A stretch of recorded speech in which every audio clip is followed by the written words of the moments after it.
Salut à tous.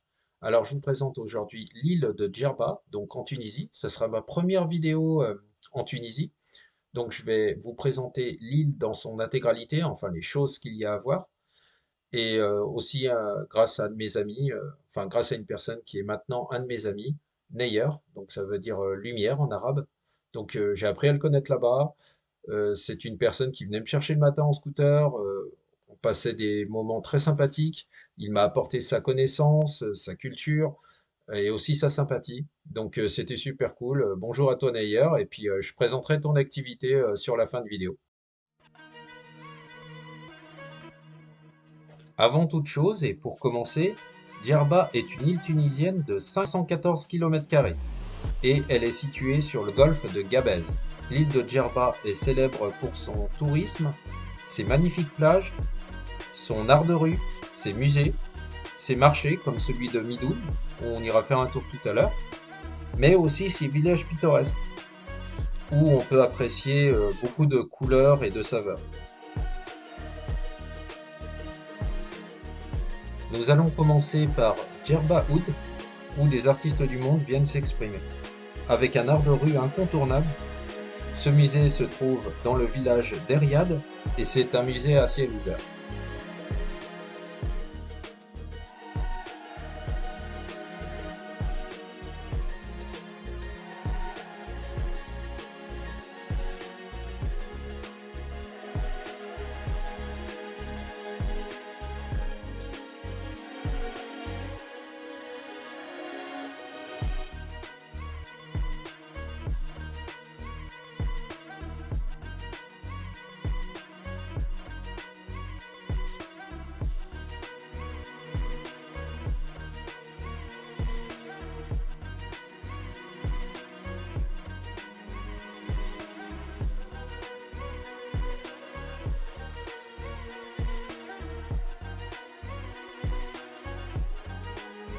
On peut aussi trouver la synagogue de la Griba, qui est faite de murs blancs et bleus, et de nuances sur les faïences.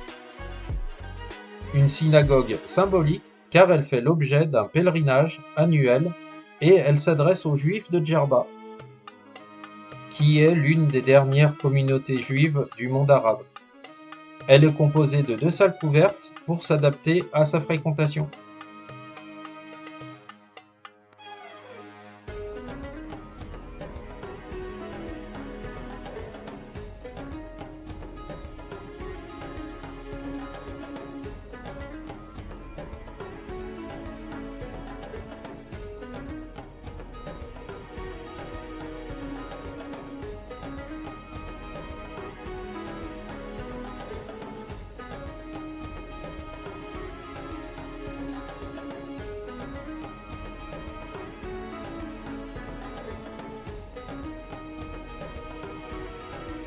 Nous pouvons aussi passer au marché de Midoun, donc qui est aussi un incontournable et qui est à faire si vous allez sur l'île de Djerba.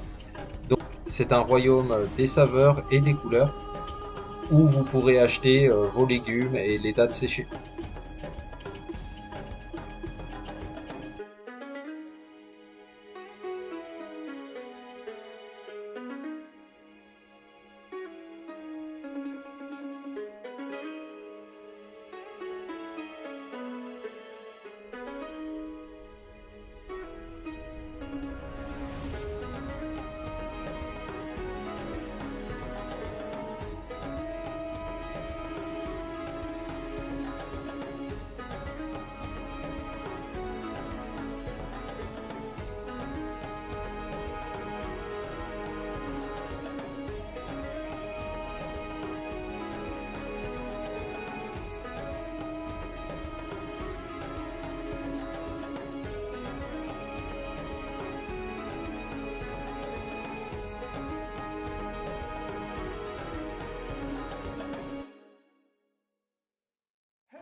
Nous y retrouvons également le musée Lala Adria de Djerba qui est son héritage. C'est un musée très prisé des amateurs d'art, car il possède une grande collection d'art islamique unique. On y retrouve 15 galeries, des céramiques tunisiennes, des bijoux et des tapis. Au total, plus de 1000 pièces. Ce musée est également varié pour ses œuvres instructives sur l'histoire de la Tunisie.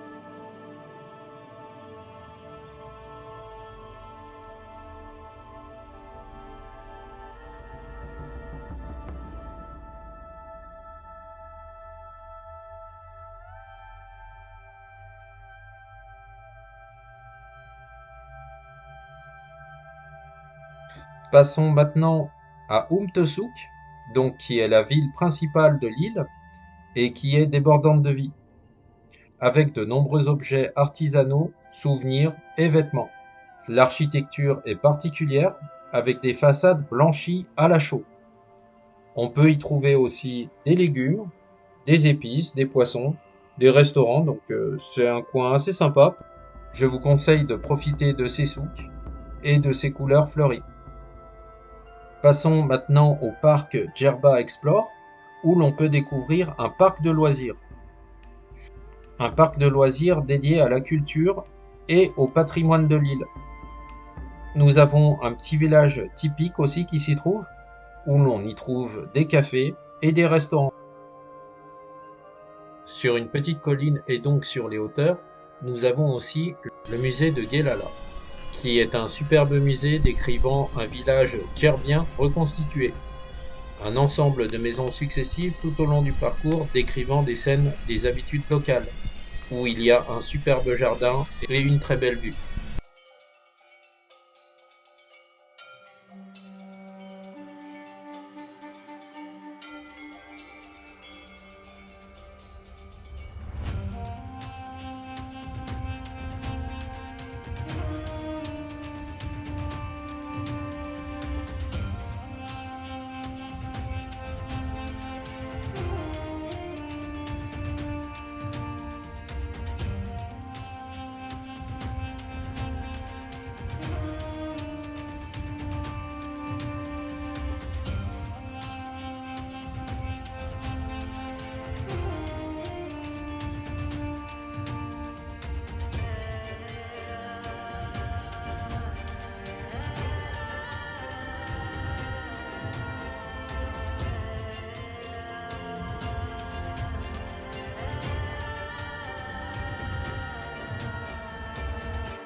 Nous avons aussi la ferme des crocodiles, où plus de 400 crocodiles y sont actuellement.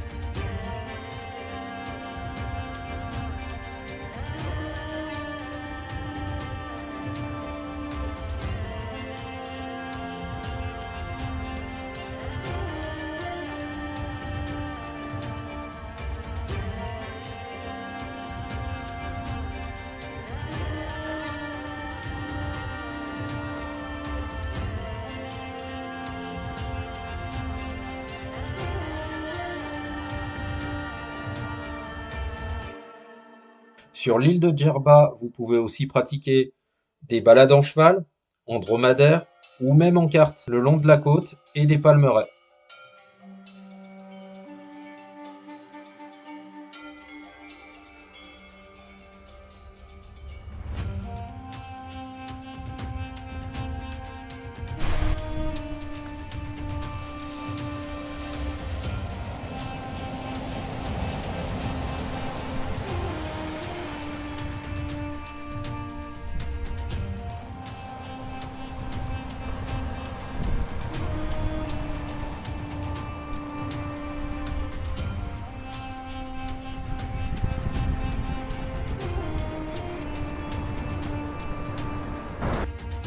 on peut aller faire un tour à la plage de Sidi Yati.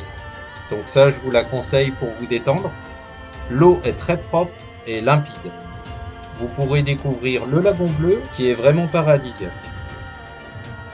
L'île aux flamants roses, et je vous invite à prendre le large en prenant le bateau pirate, où vous aurez la possibilité d'avoir le repas du midi, ainsi que la visite de l'île des flamants roses, où on peut voir donc ces animaux et se baigner dans une eau transparente. Bref, de bons moments dans de très beaux endroits. Pour prendre le bateau pirate, vous pouvez partir de la marina d'Umtesuk.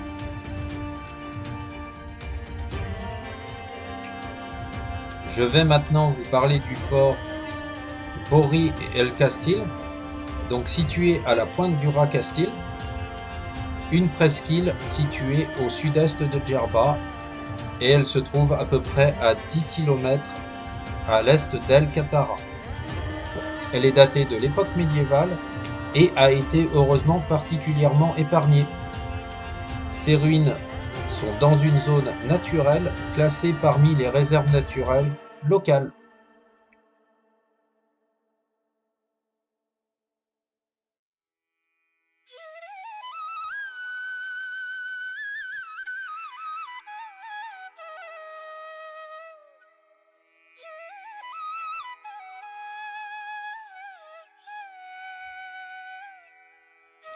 Voilà, je vous fais découvrir l'activité de mon ami Neyer et donc je vous dévoile les dunes insolites.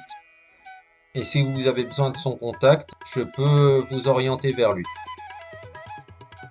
Neyer pourra vous proposer de nombreuses activités telles que des excursions dans le désert, des excursions à Tozeur, Tataouine, Douze, Sabria, des visites sur l'île de Djerba et des nuits au campement, donc des dunes insolites. À bientôt!